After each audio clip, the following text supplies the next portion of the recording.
Yes, party people, what's going on? Bobo here with BrassReel Brothers. Thanks for coming back for another episode of Trilogies and Beyond. Well, we're finishing off the Mission Impossible franchise discussions. We did part 1 yesterday. We're doing part 2 today, doing 4, 5, and 6. And joining me like always on the Trilogies and Beyond, I got my partner in crime over here, Maniac. What's going on, brother? How you doing? I'm doing good. It's been a beautiful day today, and I'm looking forward to talking about these 3 movies. Hell yeah, man. So yeah, you were telling me earlier that you were able to take the family out or the kids out a little bit to a little bridge area, and you showed me some pictures, and that looked nice, reminiscent of View to a Kill. Yep. Whenever I see the bridge, I just instantly think of Christopher Walken and the blimp and the Zorin and everything about it. Grace Jones. So yeah, it was good. You know, usually I'm watching movies during the day because the weather over here has been horrific. But today the sun came out and it's been out all day, so I was not losing the chance of going out in that. Hell yeah, man. Hell yeah. I'm glad. I even said, I'm glad you're getting out in that, man. Cause over here right now, we're having the hot weather. It's tapering. I mean, it's almost about to get to where it's starting to turn cool. I think these last couple of days are the last hot days, but yesterday, man, it literally, you walk outside and it felt like you were just walking straight into a sauna. It was ridiculous. Really? Oh yeah, man. I mean, it just, nothing like that this year, really. Maybe a couple of months ago. It's been mild this summer, to be honest. It really has, but it really did turn it. Yesterday, I was feeling it. I like walked the dog, and even Bailey outside after about like 5 minutes, she was like, just looking at me, not wanting to walk. Yeah. But yeah, man. Anyways, that's what's going on with you. For me, I ain't really doing much, but just working on the channel. I hadn't mentioned this yet to anybody, but got monetized a couple days ago, which is awesome. Congratulations! Yeah. You knew about that, but I hadn't mentioned it on the channel or anything. So yeah, no, well done. Yeah, thanks, man. And you're monetized too as well. So now it's just a matter of getting really recognized. I guess that's really the whole thing now. Yeah, it's going to be a slow process, but you might, explode overnight. People, it does. So well, yeah, I'm not expecting that. If I'm hoping for that, but not expecting it at all. Yeah, I was hoping for that, and I'm a few months ahead of you with the monetization. And it is a slow build up, but it does. Yeah, it does build up. Yeah, and you're doing well, man. I have to say that I think that your videos, I mean, because I can see the views on there. I mean, your Halloween trailer, the first one, I haven't seen the views on the second one now, but the first one, I mean, it was blowing up, and I enjoyed it, man. It's hilarious. It's a lot of fun to watch, and you guys check out his Halloween trailer. It's really cool. Yeah, it's crazy. That one's done really well. The second one's done about 400 or 500 views. I knew it wouldn't do as well because it's Marvel, and getting people to click it, it's harder than it is with the Halloween fans. So yeah, I agree. The Halloween fans are more devoted than the Venom fans. Well, there's Venom fans, but Michael Myers fans are hardcore, you know? Yeah, exactly. Well, yeah, but anyways, you guys check that out on Maniac's channel. It's cool shit. But now let's move into the second half of the discussion, man. We got part 4, 5, and 6 of Mission Impossible. And I actually just finished out Fallout this morning. Not that I hadn't seen it, but just had it on since I was like, we're talking about these. Yesterday I had part 3 going on. And as I was getting ready, and today I was like, let me just get part 6 going on. And you had watched that one recently, right? Yeah, I did. I've kind of changed my order a little bit overnight as well. Like, I printed out the picture of Ghost Protocol, and I actually thought to myself, I had so much fun with this film. I absolutely loved this when I saw it. It reignited the Mission Impossible franchise for me. I don't know why. So, I just think it's really well directed. It is well directed. It's well written and directed. And it's got a different tone than the other 3 did. And up to this point, including this one, they were all their own thing. You know what I'm saying? Like completely it's that shot there, like that whole scene there. Dude, impeccable. Yeah, that blew me away. I remember thinking like, wow, like when he loses the glove as well, I was just like, whoa, like, how is he going to do this? Everything goes wrong for him in this film, pretty much. Yeah, I mean, you're right, dude. That scene alone right there. Because look, at this point, you hadn't seen, yes, you had the scene in part 1 where he was floating down in the spy room, and we had talked about how that was the quietest moment in theaters anyone had ever experienced. Yeah. And then you had part 2 where there was a couple things where he was jumping down in the atrium, and then he was putting his hands into that crazy virus. It's like, man, you could end the world right now, And so that was cool, but you had never seen even in part 3, he had like that running bit where it was on the bridge and it was a cool little sequence where the jets flew by and he gets blown up and crashed into the car. But at this point, you had never seen him do something on the scale of this Dubai scene where he's running on the side of the building. I mean, it was almost like, as a fan of a film, you were on a roller coaster ride in a sense. Yeah. I mean, right from the get-go, I love the opening of this movie. Like, dude, it blows. Not so much these days, but at the time, I've watched this scene so many times. This is the one scene I would go back to. I just love the soundtrack for this, the Dean Martin song, like the way they're playing that, and he's trying to get the doors to open. Benji doesn't really know what the hell's going on, and it's just chaos. And he's in there on his own for his own agenda that we find out later on in the movie. But it's just so well done. Like, there's people everywhere. He's punching. I just love it. Yeah, I agree, man. I think that he's got the way this one starts off is so different from the way part 3 started off. Part 3 was such a like, oh my God, what did I mean, you're already upset. And at the first opening scene of part 3, you're upset, not in a bad way. You're upset because you're like, did his wife really just get killed at the beginning of the movie? But then it's in just this one, so different.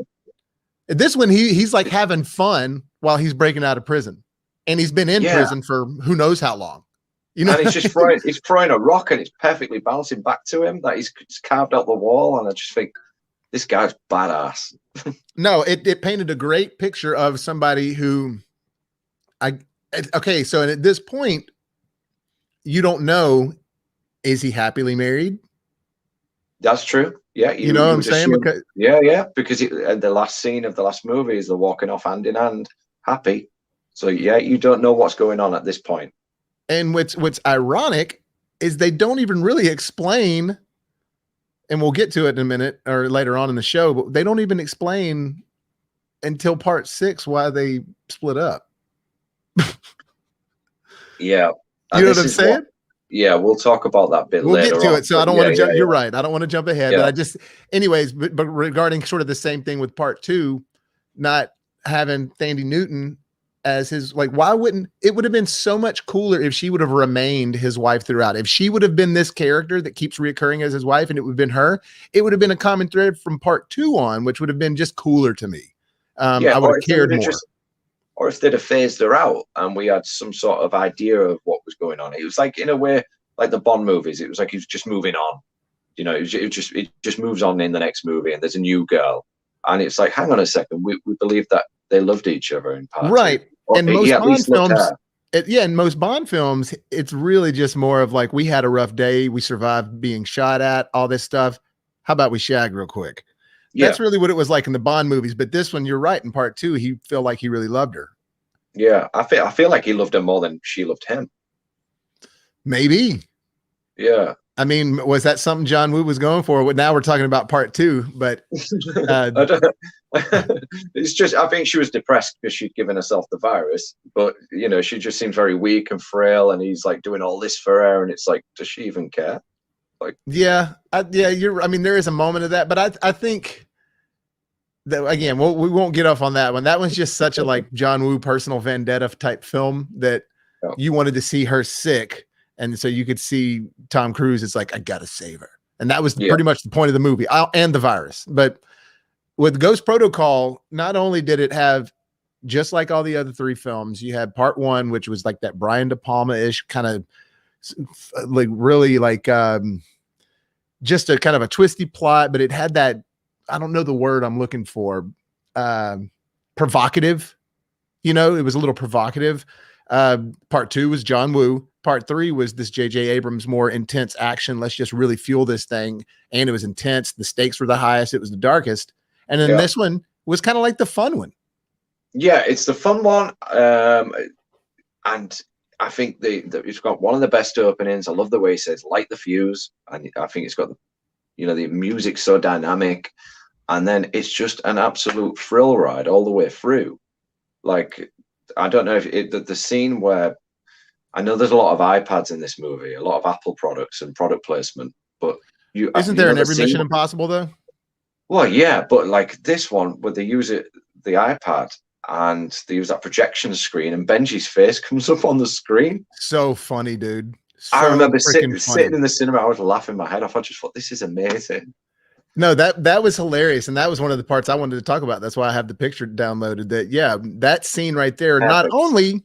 Not only did I think it was pretty cool, because I was like, this is pretty badass the way they're doing this, and that and it kind of made you believe it a little. You know, that's what I like about the way they. Yeah, the explanation of it was brilliant. It was like it was tracking the guy's eyes, so wherever he looked, it made out like the alleyway or the corridor was just blank, and there wasn't behind it. And in a way, it's kind of like the tense scene from the first one, not as tense because of the comic relief and the humor, but you're thinking, can they pull this off? Could they keep making this dripping noise to try and get the guy to like, yeah, and then they're like that, and then it's so quiet, and they're throwing it left and right, and it's like they're throwing the dripping like, noise over there, yeah. Yeah.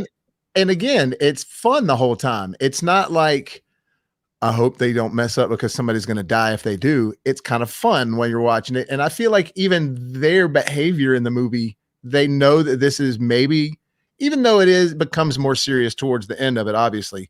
But in that moment, I think that they're, even as their characters, are kind of having fun because they're like, yeah, this is a serious mission, but it's not the serious we've been on.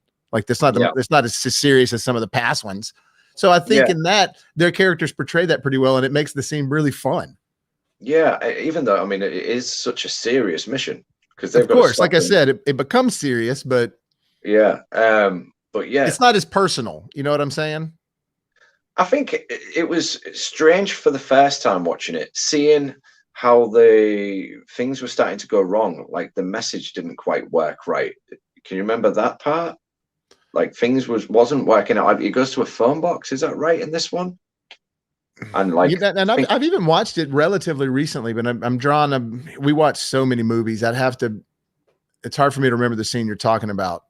Yeah, I think it's, like we usually gets a tape recorder or something, and I don't think it quite works right. And you start to see like things aren't always perfect for Ethan Hunt, and it was refreshing to see, because seeing everything being so slick and everything just goes right, that's kind of boring. Like you want to see like cracks. And yeah, I don't mind him messing up. Yeah, in this movie there is a lot of cracks. A lot of the technology they use doesn't quite work right, and I want to see that. Like his hands on the glass. Exactly. I can't really remember what else doesn't work. Maybe one of the masks doesn't work, or the machine. Something doesn't quite work. I can't really remember. But see, like it doesn't. Yeah, there's a scene in there where they have to switch rooms because they can't get the mask to work. And they don't know if they've seen each other before, and they're pretending to be the other person. It's very complicated. It's got the girl from the new James Bond movie in it. That scene. What, the girl from the new James Bond movie? Yeah, I can't remember her name. She's French. So his love interest in No Time to Die, she's in Spectre as well. Oh, that I didn't realize, for some reason. Again, I think it's because I saw Spectre after this. I'm drawing a blank of who she is in that movie. She is somebody that they need to get something from. I've not seen this one for a few years, but yeah, because I remember Paula Patton. Yeah, she kicks her out the window, Paula Patton. Oh yes, I remember. So, and that's also the moment where, okay, yes, that's the moment also where Jeremy Renner is like hanging on to Tom Cruise because Tom is hanging out this one right here, this scene. Yep. Yeah, you're right. Yeah, I remember. And they changed like the door numbers on the hotel room, and they're winging it. Yeah, and they're doing it on their own. Yeah, they're not doing it with any. Amazing scene. We was talking about how he could lip read in part 3. Well, in this one, he can draw in his hand perfectly who the villain is, and I was just like, wow, I love this. Well, Ethan Hunt is a man of many talents. And speaking, but real quick though about Paula Patton, man, I thought that she was I haven't seen her in much else, but I loved her. Jeez. Yep, she was good. I like the team in this one more so than the team in the third one. The team in this one was a little more toned down. The team in the third one was okay, but I liked it better in this one, for sure. I believe they were all working together in this one. Like the third one is good, but this one, like they are all working in unison. They know what they need to do, even though he doesn't quite trust or Jeremy Renner doesn't quite trust Ethan Hunt as a character because it's something to do with his wife. He believes that, yeah. It has, I can't, again, I remember, but there's banter the whole way through, but then that gets resolved by the end because of something that happens. Yeah. And I can't remember exactly what happens, but, you know, just a little chain of events that happens to where finally Renner's like, all right, he's cool now, you know? And Yeah. let's talk about him for a second. Scene. Jeremy Renner? Yeah, we could talk about him. Well, you know, he was supposed to, their idea was to have him throughout and even take over the franchise. Well, I don't know about that, but I know that he initially because what happened is Macquarie signed on for the 5th one, and once don't you agree that like part 2 and part 4 sort of stand out the most? Yeah, 4 is like the comedy one, the one where you can have fun with, because we'll get to 5 and 6, but I think they're kind of like boring in a way, as in like they're too serious. They're very similar. Yeah, and I think that's where they made a mistake keeping the same director on. Well, and I think that Macquarie wanted to have his trilogy. Yeah, and I really believe this. I don't know this for a fact, but I think that they took a page out of Universal's book, and they were like, Fast and the Furious kind of did a new trilogy with a new reboot. And I think with part 5, they thought, since we've had these 1 through 4 that are all sort of their own individual things, let's sort of create a trilogy that's an overarching narrative. Because that's the other thing.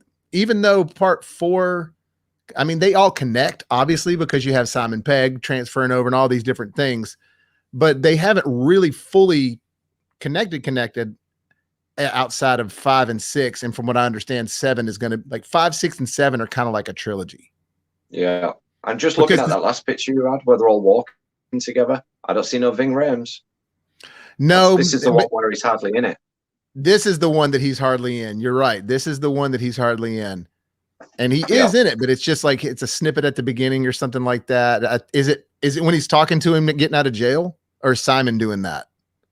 It's Simon. Yeah, it's Simon doing that. I think he comes at the end where like he sees his wife and he just gives her a nod at the end where they're all sat around having a beer. Oh yeah. That's right. Yeah, that's right. So it's more like a cameo appearance. Well, like you said, that whole contract thing.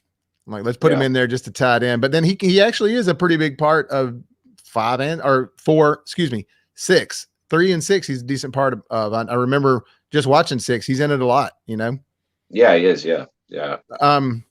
And you know, I'd like to know, are Tom Cruise and Ving Rhames cool? You think they're friends? I don't know. If I'm personally honest, I would have got rid of Ving Rhames.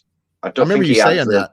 Yeah, I don't think he adds anything good to it because he just seems kind of like a dum-dum, doesn't he? Yeah, like he's good for I'm diffusing bombs, I guess. But even then, like I believed Emilio Estevez could do it, but I don't really believe that Ving Rhames can do it because he's, especially with part 2, he's like sliding around and he's clumsy. But I guess you could be a smart dude tech-wise and be clumsy, you know? Yeah, but I think you should be an all-rounder if you're working for IMF. I kind of agree. That's a good point. You should be an all-arounder. And Simon has been sort of stepping up to the plate, his character. You know, I checked him out, by the way. I've seen Isn't that crazy? Yeah. It's crazy. It's like Kumail Nanjiani, the same thing when he signed up for Eternals. He just got super buff. Yeah, and you know, in a way, I'm proud of him. It's like he's thought to himself, you know what, I can do this, and he's done it. Like I've not been able to get ripped like that. No, he's definitely got you know, he took charge of his life. You know, took hold of it and decided to do it. And you know, a lot of that comes with diet too. A lot of it really does. I mean, working out, it will help, but working out will build muscle. But you know, the eating is the way it's actually easier to do if you start eating right. You know, I would say this is the one where Tom Cruise's body probably looks the worst, Ghost Protocol, because there's a lot of him with his shirt off and he's on the wall, and I mean he's still great, but you don't. I just don't think he's as ripped in this one. You don't think that is this Ghost Protocol or Rogue Nation? Rogue Nation, I believe. I think it is Rogue Nation. No, I mean, I thought he was kind of ripped in this one, man. I mean, He still had his arms and Yeah, everything. there he looks great. Yeah, just out of the 6 movies, I just think that he was starting to show his age, maybe. Well, You sure. know what I Yeah. I mean? mean, when you got this one in part one, you're still Yeah, a boy. You still look like Top Gun from there, yeah, he does. but And I then, still yeah, think he you looks look awesome older. in this film. I think how old was he in this one? 49 or something like that? I don't, I don't know if he had reached 49 quite yet. Is he already close to 60? Yeah. It's crazy when you think of it. Oh, well, when was he born? I don't know. I don't know. Let me look it up. We should do that real fast. Just a real quick. We'll see. This was 2011, wasn't it? So that's 10 years ago. I'm looking at my other monitor here. So yeah, he's 59. God dang. Holy So yeah, shit. he's 49. Like that, he looks awesome in this Holy film. shit. That's crazy. Almost 60 years old. And he's doing it. Now, okay. He looks better than any of the guys has looked at this age. You got to at least say that. At 60, Yeah, he looks better than anybody has looked at as far as Stallone, Harrison Ford, Arnold, any of those guys, Bruce, all of them. Tom looks the best. Yeah, he does. And this is why I think he's got a lot more longevity in him, because he keeps himself fit. And if Stallone can do it, I think this guy can do it. I don't think he would ever let himself go now, because he's got too much riding on it. Well, and personally, I think he's too vain. I think he needs it. I think he needs the fame. Yeah, I really do. I don't mean to be cruel like that, but before we go over too far on this one, but I think we're going to spend less time on Rogue Nation because you and I like this one a lot. So I figure we'll spend a little more time on this one than Rogue Nation. Yeah.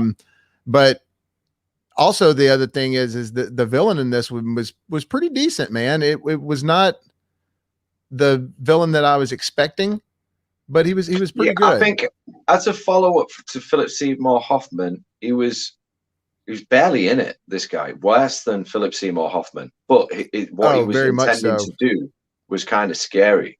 Well, you see this guy more. Yeah. But the villain, and again, God dang it, I thought I had a picture of him uploaded, but I didn't. I love, you know what else I love, sorry, about this movie, where they're escaping the Kremlin and he turns his soldier jacket into just like a bomber jacket and then acts like a tourist as he's leaving. Oh yeah, and he just puts it on. Yeah. That's awesome. That's sweet. Yeah, and when he's got nothing because he has to go rogue in this one again. This is where the franchise, for me, I don't like it. This going rogue all the time. Like, why can't they just have a mission where they're trusted? Well, what do you mean going like? I think that's. I mean, I see what you're saying. Because the TV show wasn't like that, where they're always getting disavowed all the time. We understand that that's part of the rules, but in this series, it seems to be going rogue all the time. No one believes him. First one, no one believes him. Second one, they do. Third one, they do a little bit, and then you've got Billy Crudup's character, and then the fourth one, they're rogue again. They're having to do it off the record because the Russians think it's them who have blown up the Kremlin. Well, I mean, don't you think that it's because as the filmmakers, they were wanting to make it more personal for Tom every time? It's recycling the same storyline, though. It's like, why can't he just be a hero? Well, I agree, and I even feel like with the newer movies, especially like with Fallout, they're trying to be more like Bond films, and this one was not a Bond film. This was a cool Mission Impossible movie. If anything, this one was more like the show than the any of the other movies were. Yep, I agree. It does stand alone with the comedy and everything, but it's a fun movie. Like, I could probably get my kids to watch this film. I would struggle to get them to watch the next two. Oh yeah, no, they'd be bored. They might like the helicopter and the action scenes and all that stuff. But even then, the fifth one doesn't have near as much action. Like, and there's a big CGI thing in the fifth one, but we'll talk about when we get to it. But well, one of the other things I wanted to say about this movie, though, is one, we know the Dubai scene where he's climbing on the skyscraper is amazing, which that's real. He does all this. Yeah. Everybody, I think everybody knows this now, but yes, he does all that stuff. Yeah, I adore this scene. Yeah, it's beautiful. And this part was CGI as well, but you had to get a good running scene in there with Tom, you know? Yeah, through the sandstorm, just puts on his goggles. Yeah, and again, I think everybody's hyped up at that point, and this one again has got that whole Dubai thing, which really I think makes it set apart. But then on top of that, you got the ending part with the whole parking garage thing, which I thought was Oh actually pretty yeah. cool. And then he uses the airbag. He's like, oh, I need to, it doesn't matter if I die here. I need to, because he's got to stop the countdown. This is, again, one of the reasons I don't like what the Fallout, because it's all about getting that countdown to the last second. Fallout is so much of a Bond film, it's pathetic. But I don't dislike it either, though. But yeah, but this one, it hadn't really done that yet in the Mission Impossible films. It'd not done it yet. You felt the stakes were high. I believed everything that was going on, and the way he just crashes the car down as in like, I've got to do this, and he survives it, and he manages. Yeah, it was intense. And you were just like, oh, yeah, the first time it had been done, and it was taking all that sort of lightheartedness that you had seen, and it did a really good job of turning it from one thing into something else by the end of the film, which in my opinion is a good storytelling tactic. And which is what the next two lacked, because they tried to be the same tone throughout the entire film. Yeah. You know what I'm saying? Yeah. Like there was no the formula of the storytelling. Like, what is the formula to break it down? And there is, you know, you've got to have the build up, the rise, the what is it? The conflict, you know, the resolve, then the finale, all that. Yeah. All that is a part of the method. And they just stopped with that method after part 4, I feel like. Yeah, I agree. And it was admirable what they was trying to do. But I remember I got a few people to come to the cinema with me after watching Ghost Protocol. And we went to watch this one, and nobody liked it. Like, it's not a bad movie, but when you've watched Ghost Protocol, I don't know what it is about this one and the next one, but it feels to me like it's an already done franchise. It's like they're repeating the same stuff. And I think you could explore so many different things. No, I agree. I didn't feel like it was done. I feel like that they were doing it because they didn't have a good idea. And they were like, well, let's just do this one. And the whole Rogue Nation thing, it's so vague. Even when you're watching the movie, you're like, what the Syndicate. And well, even then, but like, it's such a, I don't know, it's a vague title of a movie that you don't feel so much. Like when I'm watching Shang-Chi and the Legend of the Ten Rings, you feel like you're watching a movie that's about the Legend of the Ten Rings when you're watching it. I don't feel like I'm watching a movie about Rogue Nation. I don't feel like, and slightly with Ghost Protocol, that made more sense because it was sort of their thing. It was a little more isolated. It all made sense. MI3 was MI3, MI2 was MI2. You know, so that's fine. Yeah. But with Rogue Nation and this Fallout, one's trying to be too clever. Yes, that's what I guess that's what I'm going for. That's what I'm going for. Yeah. And to me, it was just a mediocre film. It's my least favorite of the 6 so far. Yeah, I would agree with you. It was mediocre. Like they was expecting the opera scene in this movie where the fighting, you know, it bored me. I agree, man. Yeah, and they kept Jeremy Renner, and you know, I don't mind that guy. I don't mind him, but then he was gone. Like, and they didn't really explain it. Well, they wrote him out of there pretty much and just sifted him out because he was doing Avengers and he just was too busy. Yeah. But the idea initially when Ghost Protocol came out is to have him a part of the franchise, kind of like Simon Pegg. You know, now Simon's been in every one since part 3. Yeah. And then when Renner got introduced in part 4, it's like, oh, well, let's introduce this other cool badass guy.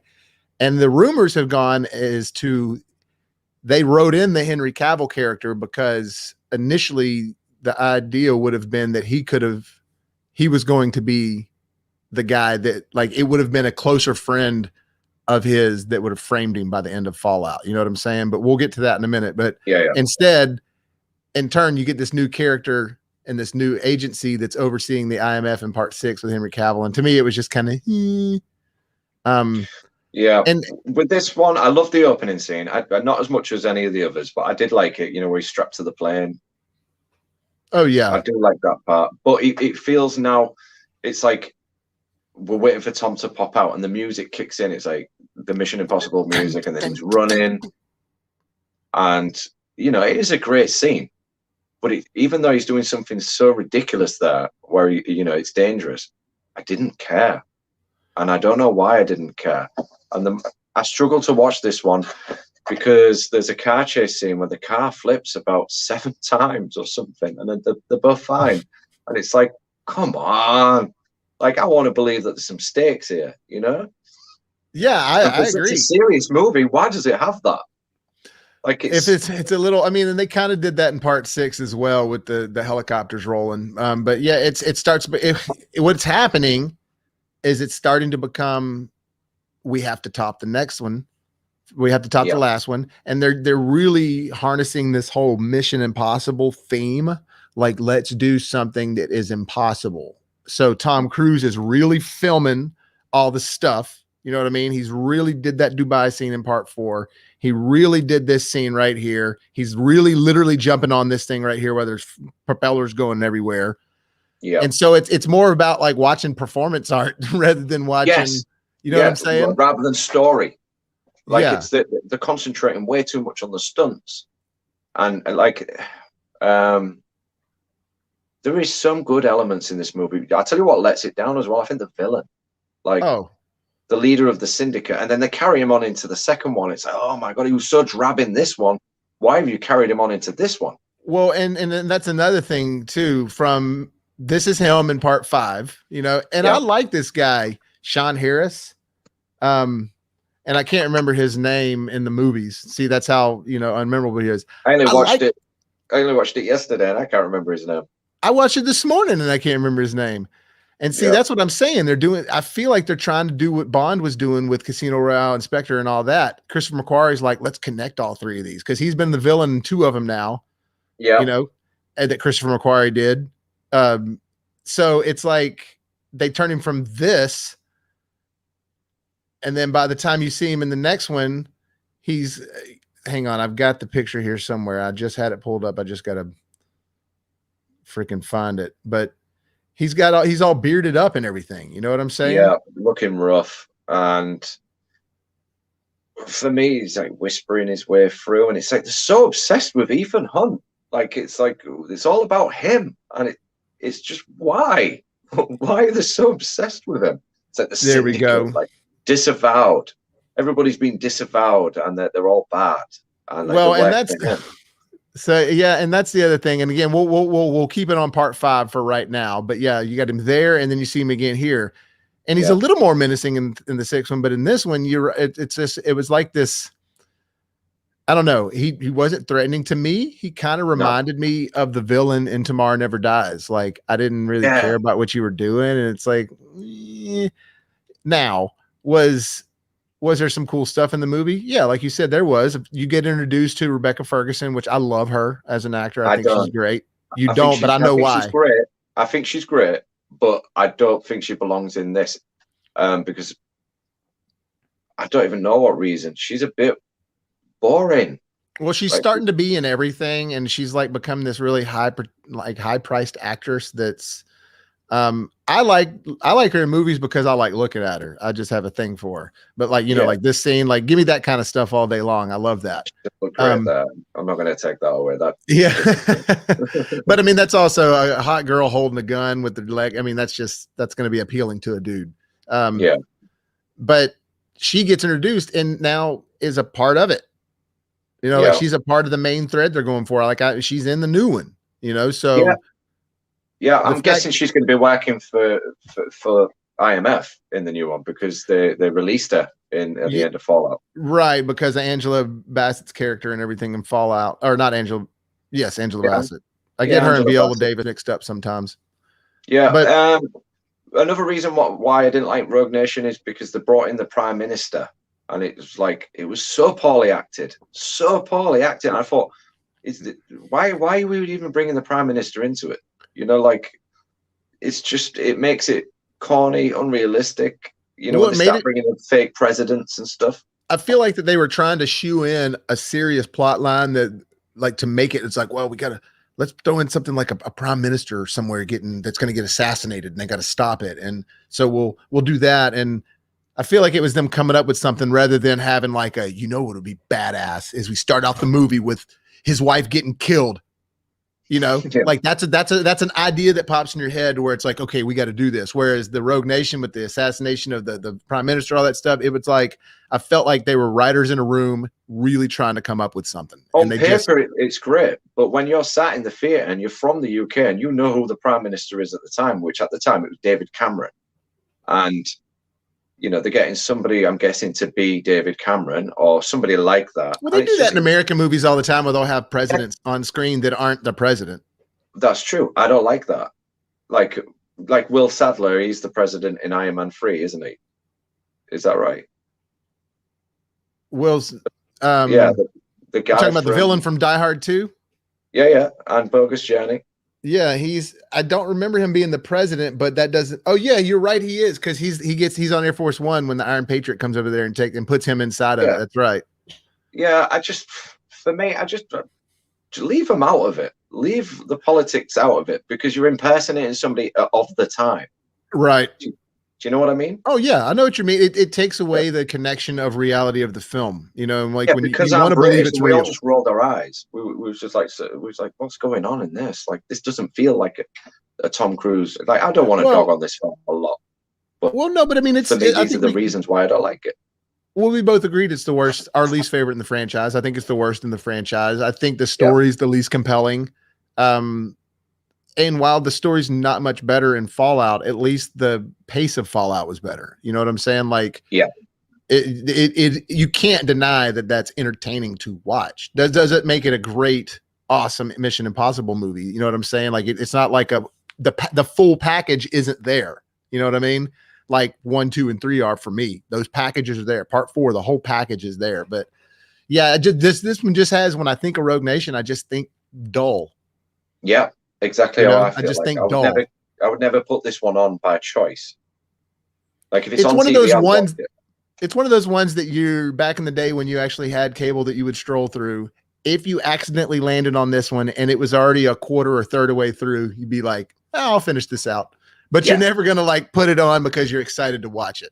Yeah. Like, it doesn't do anything to my mood except for dull it down.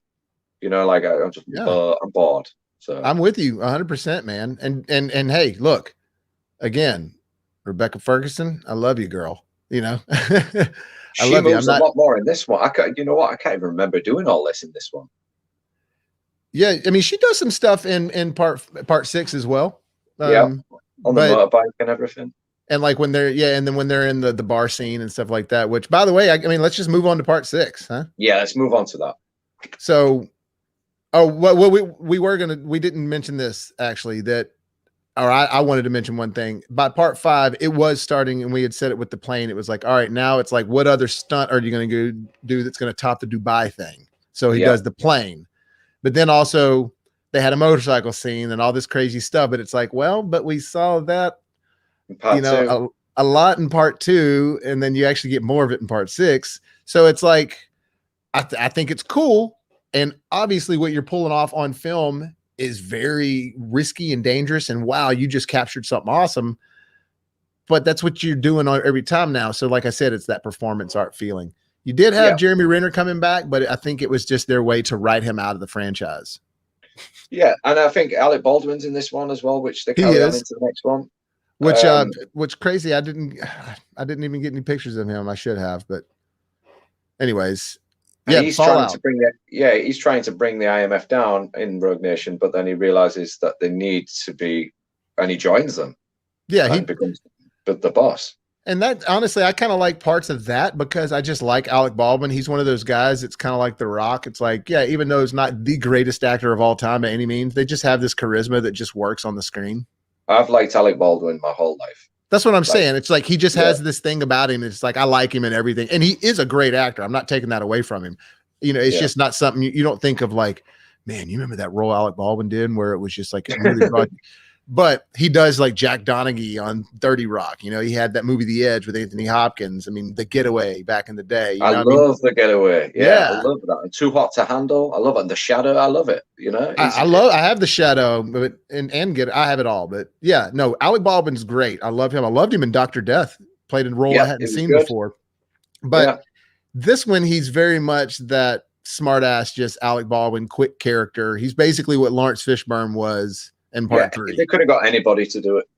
Yeah, they could have. But in Fallout, I think they give him I respect him a lot more. I like him more in Fallout. Well, Fallout, he realizes that, oh, these guys are the real deal. So I'm gonna follow them, and I'm gonna actually use my power to help them. I'm gonna put my shit on the line for them, and I like that. You know. Let's talk about the opening scene of Fallout. Boring. So when he's getting his fake vows. Yeah. So you hate that. I just thought, is this about in the 6th movie? You're not going to give us anything really? Like, nothing really happens at the beginning, you know, but before the credits, I mean. Yeah, you're talking about where it shows him out there and he's dreaming about his wedding, but old boy's marrying him. Yeah, the villain's marrying him. Why is he dreaming about his wife and then the guy from the syndicate being there without knowing anything about what the plot's going to be? Yeah, that is weird that he's and stuff. It's weird. Yeah, that's weird that because right after that he wakes up and he's like in hiding. Now, this is the only thing I could think of is that so he's having that dream about getting married, and then it's the villain Leon something. But anyways, he's marrying him, and he's saying, you know, a life full of lies and deceit and all this stuff, and Tom is all confused, and then he wakes up, but then it looks like he's in like his little hiding area where he's waiting, he's on a mission or something, and then he gets the info and he starts reading it or hearing it. It's immediately telling you about that guy. So the only thing I can think of is that he was waiting already because he was waiting on some intel and they knew something was going on with this guy, and it just incorporated into his dream. But that's too much for the audience member to have to piece together. Too much for the audience. Yeah. And you know then what I'm saying? Also threw in like an old school 1960s tape recorder for his message to come through. And I'm thinking, why would they be using tape?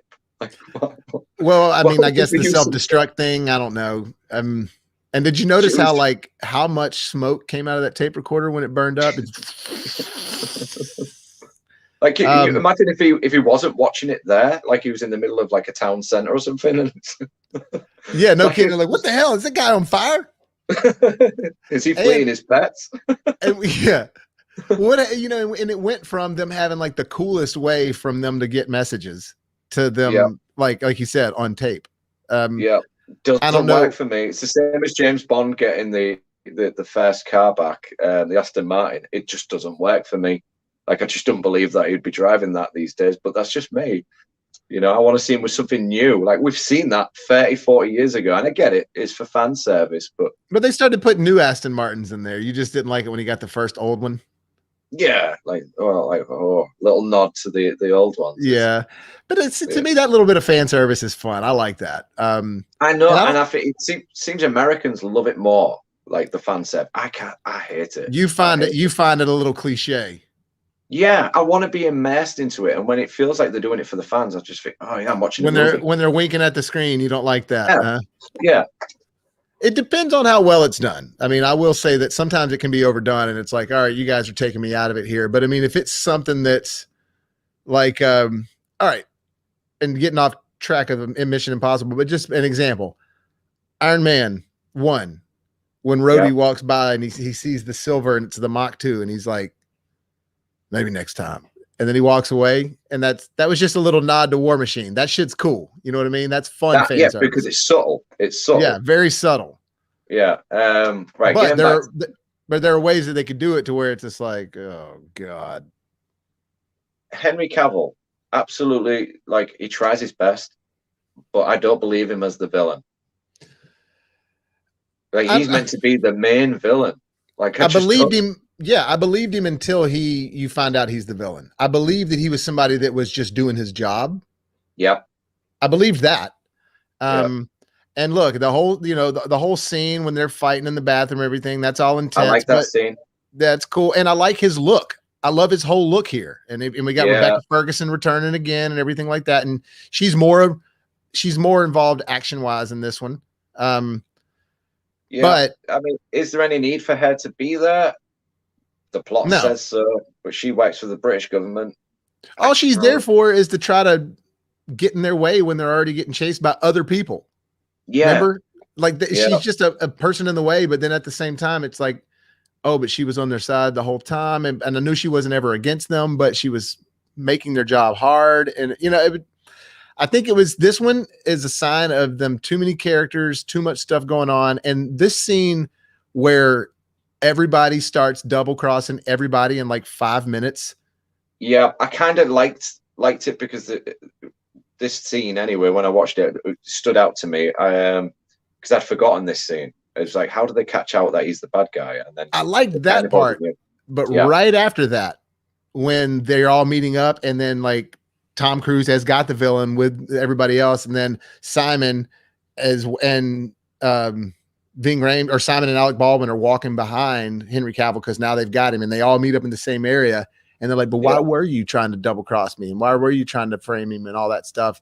And then Angela Bassett's team comes in there, and then her team double crosses them because they're working for Henry Cavill, and then it's like this Reservoir Dog situation, and like you 4 don't or know 5 who minutes. To trust.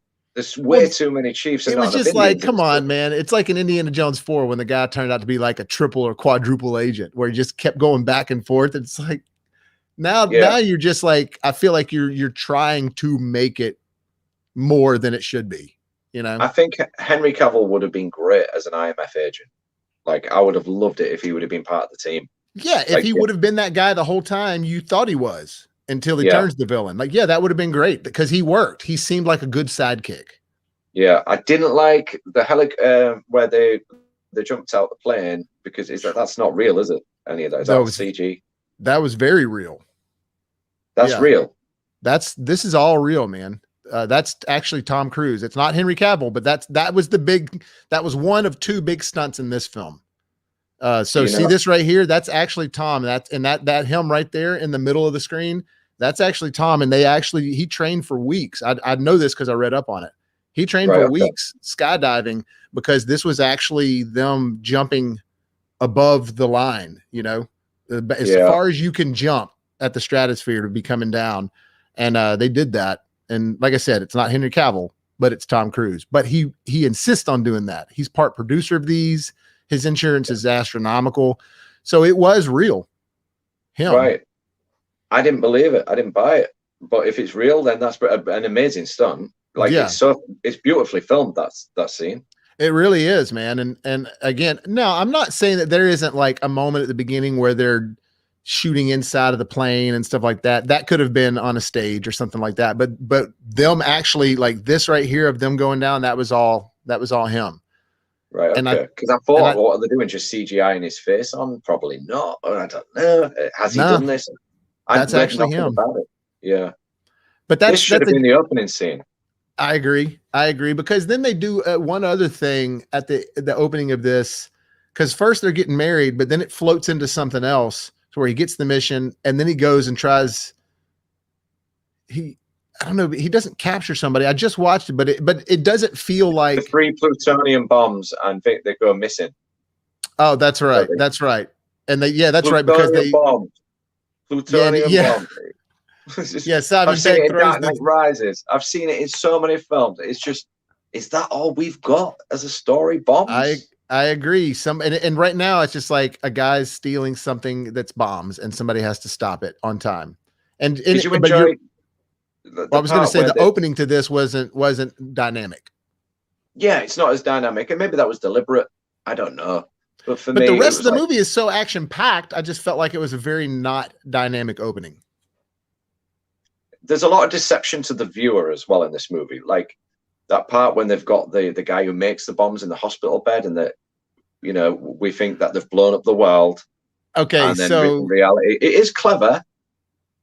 But I like that part with Wolf Blitzer. Yeah, yeah. Because he's that guy on the left is a famous news anchor over here. Yeah, I love the way once they've got the information from it, it's like shut down everything. He gets up from his chair, and it's like the guy's like, "What? I don't understand." And it's like Ving Rhames and I can't remember his name, Luther, and Ethan Hunt have just been acting the whole time, and I kind of like them. Yeah. No, I thought that was great, man. To me, that was like, oh, how cool are these dudes? You know what I'm saying? Yeah. My buddy Brian, he's tuning in again today, man. Thank you, buddy. I love you. He just sent in He's like, I think he took James Corden skydiving on an episode of his show when he was training for that specific thing, talking about Tom Cruise. So Really? I'd like to look that up and see James Corden skydiving with Tom Cruise. Yeah, You know, he's just probably screaming the whole time. Yeah. Other standout scenes in this movie, obviously he flies the helicopter. But it's so, I mean, at that point though, I mean, you've got him running because they did the whole tracking device thing in this. So now he's running, but he's like a human GPS unit that Simon Pegg is telling him where to go. Yeah. And again, it's like, now you're cramming that up on top of, we had this crazy fight scene here. We got crazy motorcycle chases. And I had a picture of that somewhere, but anyways, you remember the whole crazy motorcycle chase thing that he does right before he gets thrown, he knocks into that car and he's all dizzy and then he starts running and then, all that. And they just happen to be in the sewer underneath with the speedboat. And so that whole time when they jump in and he jumps in and he pulls the knife out, and while he's running, and I guess he dove in with knife first and just went in straight in. It was all right. It was okay. I liked the way they planned it, that they would crash the truck through the alley so no one could get through them, and the bikes were waiting there. And because remember, they were wanting him to just kill everybody. Yeah. And remember, there was a cool moment to where he even saves that one cop. Yeah, I like that scene. Yeah. That scene was really cool. But this movie was an action piece segued into an action piece, segued into an action piece, segued into an action piece, segued into an end. You know what I mean? Like it just, because as soon as, I mean, once you get to the helicopter, man, I mean, it just keeps going and going and going. And even then he's climbing up that whole time. And this was the other second major stunt that he did. It was this one and the skydiving thing. Especially when he falls off it and then he's still hanging at the bottom. I like that. Yeah, no, that's cool. And he's getting beat up a little bit, but then that segues into the crash to where they're in down. I tried to find a picture of this, just could not. You know, that they're all flying on the helicopter. Henry Cavill's shooting at him and they're being chasing each other. And then they crash into the side of the mountain. And then it's like, oh, but remember, he can rock climb. Yeah. Yeah. So it's it where just he's kept trying going to drop and the payload going. off. What'd you say? When he tries to drop the payload and it doesn't land on his helicopter, like what was his plan there? He was like, I'll drop this on him and then I'll get the detonator. But when they've crash landed, I don't know. Yeah, I mean, wouldn't it have ruined the detonator? Yeah, exactly. It would have blown it up. And it was and even then everything has to be in unison when the countdown happens. It's like, oh, come on, like. And he does a little one-liner. He does a little one-liner right before he drops it, and it was something just like, I mean, I don't even remember what it was, but he does it, and then he drops it, and he's so, and it was just kind of funny to me. It's like, oh man, Ethan Hunt didn't have that movie one-liner, and they purposely left it in there. It was just a weird moment of flobbing for Ethan Hunt. You know, you expect him to really be on point at that point, and again, it's unrealistic. It was just a weird choice. Let's talk about the wife now. We can talk about that because we're on the last movie. Why is she in this? Like, why? First off, they explain right here. Well, they explain right here where she's been, what she's been up to. And it was right before that because Ving Rhames is explaining it to Rebecca Ferguson's character. Actually, remember that picture you sent me yesterday? In that exact moment of Ving Rhames, when she walks in and he's at the computer. Oh, yeah. He tells her the whole story. And it's like, we didn't find out about any of that until part 6. You're talking about shit that happened after part 3. And it was the guy from the syndicate that was funding it all. Is that right? Because she was saying there's a guardian angel who's watching over us. And I think it was him. It was all some sort of revenge plot for Ethan Hunt, for his wife to be there and for the sick, because he was just happy watching Ethan climbing up the helicopter. Yeah, they tried to make it. They tried to make it a movie. Yeah, more like Blofeld and Bond. That's what I'm saying. Like in these last 2 movies, they're trying to take it out of that Daniel Craig franchise of Bond, where they're trying to connect them all and make it this serious personal thing. Yeah, just didn't work for me. The only reason the movie works for me is because of how fun it is to watch. As far as look at that. Oh, damn, look at that. You know, it's like just watch it with the music, with the plot off. I mean, with the sound off, because the plot it's just generic. That's the best way I can describe it. It's just a generic plot line. I wish they would have got better shots of the helicopter as well, because that could have been a two-seater helicopter that somebody else is flying it. I want to see Tom like flying it and someone's filming it from outside, and it felt like it was mostly just like a camera, static camera attached to the helicopter, and it's like, oh, Tom's flying this. Do you know what I mean? Sure. Yeah. Yeah. And there's a lot of close-ups. Yeah, it didn't blow me away like I wanted it to. Like, I know he's a good pilot, and I believe that he did a lot of that himself. But that's his whole thing. He prides himself in all that. Yeah, I think it could have been filmed a little bit better. Do you feel that? I mean, I liked it a lot. I think at that point, I don't know if I wasn't thinking that it was filmed badly, but at that point, it's such a just like more action. Yeah. You know, oh, and then it leads to this. Oh, and then they crash, and then now they're hanging, and then he has to climb. And it was just, I was just more wrapped up into the pace and like, okay, what else? So to me, the camera work didn't throw me off. So I didn't see it as bad, but that doesn't mean that it couldn't have been better. You know what I mean? I do think that story arc with his wife, I believe that's done now, because she's moved on. She's married. She's married. She's like, yeah. And I don't believe that they're going to get her back in it. If they do, it would be a little bit, oh, come on. Like, Ethan deserves a life as well. Or how about this? How about, you know, like put Benji in danger, you know, make something happen to the team, you know, that you've grown to love. But it's like, yeah, we know his wife's in there this whole time, but we don't know her. I never felt like I knew her in part 3. I told you my one little complaint about that they didn't segue Tandy over to that. But what'd you say? I believe it would have worked so much better if Fandy was in this. Oh, hands down. If she was the wife the whole time, it would have just made more sense, because one, we saw their build up to their love. We saw the connection of him saving her from all this stuff. And the beginning of part 3, you're seeing a wife that you don't even know get killed, or so you think.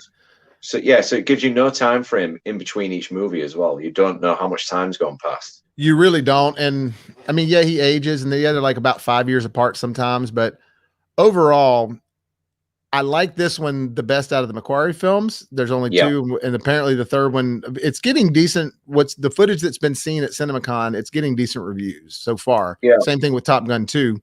The footage that's being shown, it's pumping them up, and they're showing like consecutive footage, not just trailer stuff. They're actually showing parts of the film. And yeah, so I mean, if this one is in the same vein and the same tone, and it's got bombs in it, I'm done with the franchise personally. I mean, I think, who knows? I mean, it's written and directed by Christopher McQuarrie, but I think that he won't be doing any more after this if they do more. Because I really think he just wanted to get his trilogy in there, and I think even directors at some point, I think they want to move on. You know, there's like, I get tired of doing that. You and we get tired of doing the same videos. You know what I mean? Yeah, so it's true. Like, I can imagine a director getting tired of working on the same and writing the same stuff. They want to play in other fields. Do you believe that the Mission Impossible franchise can keep going without Tom? No. Really? I don't think it can, because I don't think people really cared about Mission Impossible before Tom. You had fans of the show, but it was only a show that had a few seasons, and that was it. Yeah. Now it's massive. It's massive. And I just don't think that people care about it without Tom. I mean, look at even Bourne Legacy wasn't a bad movie, but nobody cared about it because it didn't have Matt Damon in it. Yeah, I mean, I didn't enjoy that, but I've not watched any of the other Bournes. It's the only one I've watched, the one with Jeremy Renner in, and I didn't really enjoy it. It's probably the least one it's probably my least favorite. 1 through 3 are awesome. Yeah, I'll check them out. Yeah, Bourne Identity, Bourne Supremacy, and Bourne Ultimatum are all 3 excellent films. Very well done. They're all based off of novels that were all tied to each other, so they really had good source material to follow, which makes the story cool. But Jason Bourne was okay. But you know, it's funny. This movie is in a crew of that. This movie is in a genre group that's like the Bond films, Mission Impossible movies, the Bourne movies, John Wick, maybe. Yeah, maybe. You know, but there's not a whole other lot of like spy stuff coming out. No, spy action stuff. Yeah, if it is a spy film, they try and make it a comedy. as well. Have you noticed that? Like, Yeah, like the Jason Statham one and Melissa McCarthy, that one. then I Spy with Owen Wilson and Eddie Murphy. It's like Yep, I remember nothing. that one. Yeah, Spy nothing Hard. ever. And Spy Kids, Spy Kids. It's like, Well, that was a family film. That was just Robert Rodriguez will tell you all day long. That was his way to make a bunch of money. And and that's what he wanted to do. Yeah, he made Yeah. a crap ton of money Okay. off of that. What order would you put these movies in? Because I've changed my order a little bit. So mine, I'd probably for most fun to watch. It's part two. Actually, I said this yesterday. Let me just stay. No, I'm not going to put that disclaimer on it. Part two is my number one. I'd say that part four is probably number two. Part three is number three. Part one is number 5 or 4. Yeah. Rogue Fallout is number 5, and then Rogue Nation's number 6. Right. Okay. So for me, I would say, But that being that, like the last 2 are the ones that are just so films. The other 4 films I love. So it's like, what order do I put my favorite gold in? You know what I mean? yeah, I'm gonna say that I enjoyed part 3, part 4, part 1. I still have fun with part 2, so I'm gonna say it, but I don't like it as a film, but I like it more than the Macquarie ones, because that's just a film that I can just turn it on and I'm going to enjoy it. You know, even the silliness of it, I'm going to enjoy it. But with the Macquarie ones, unless you're watching the plot, you don't know what the hell is going on. So for me, they are the 2 worst. Like they're trying to be too intelligent and too Bondy, and that's not what Mission Impossible is about. So I would say, yeah, that they're 2 of the worst for me. But part 2 is just a little bit before them. Whew. Yeah, that's quite the difference there. Now, yeah, I've changed my mind. I don't think that any of them are bad movies. No, it's just if I had to give them a scale. Yeah. And I'm with you. I'm becoming less interested in, will I see Mission Impossible 7 in the theater? Of course I will, permitting Delta concerns and all that. But yeah, I mean, I'm going to go see that, but I see a lot of stuff in the theater, and it is a theater type movie I want to see on the big screen. But, you know, if it was a matter of me having to choose between something like, even with Halloween or an MCU film, I'm going to choose that over this. You know, this is more like, oh, I want to see what the next Mission Impossible 7, what they're going to do now. I'm not like, ooh, yeah, yeah. I guess is it the same for you with like Fast and the Furious, or would you say you've got more respect for this franchise? I think I have more respect for the films themselves. Fast and the Furious, though, I think it's more so than this. Fast and Furious, I'm just like, I gotta go see this because I gotta see how ridiculous this is gonna be. Whereas Mission Impossible, I still think they are good films. And I can be in the right mood for them. You know what I mean? Like I enjoy Rogue Nation and I enjoy Fallout more, but I don't watch them near like I watch 1 through 4, or especially 2 and 3. Yeah.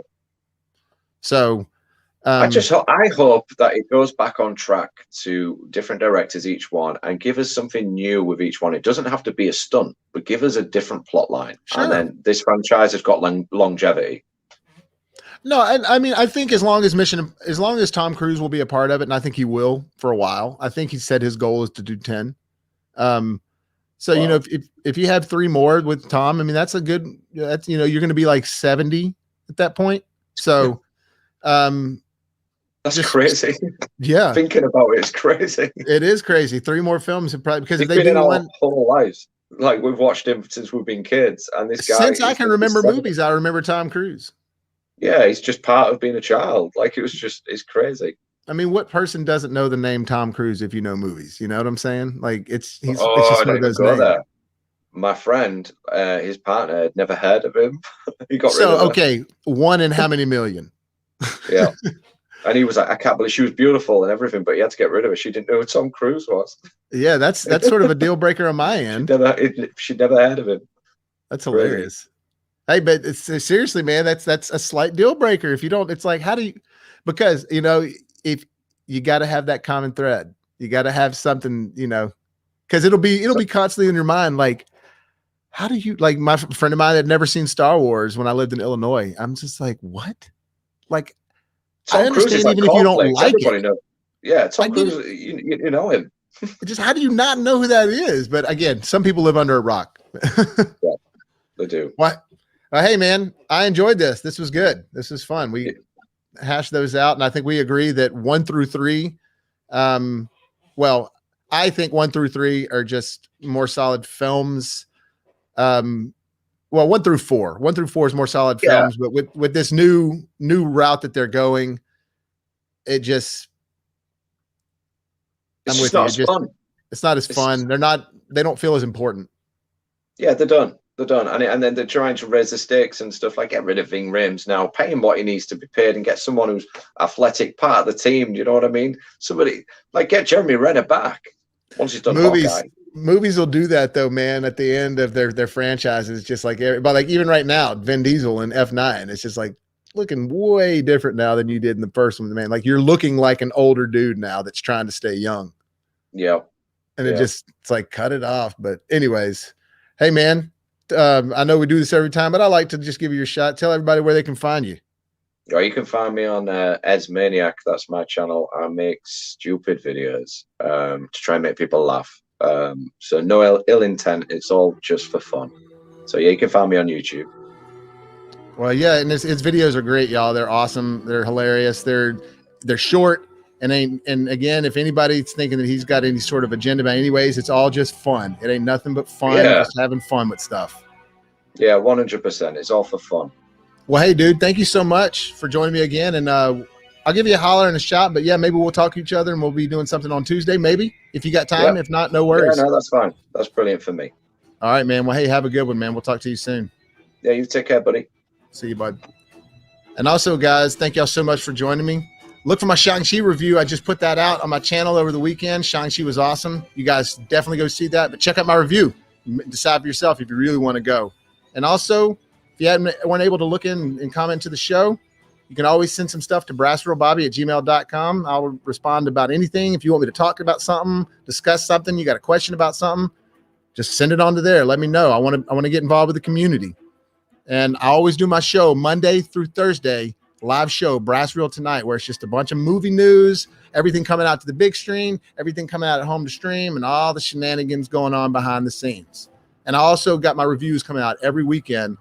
And then Halloween's coming up, and that's going to be reviews every day in October. But I'm just getting a head start on that, getting ahead of myself in general. But thank you guys so much. Hey, hit the subscribe button if you hadn't done so already. Hit the like button if you enjoyed the video. Look for me on Facebook, Bobby Williams. Look for BrassReel Brothers on Facebook.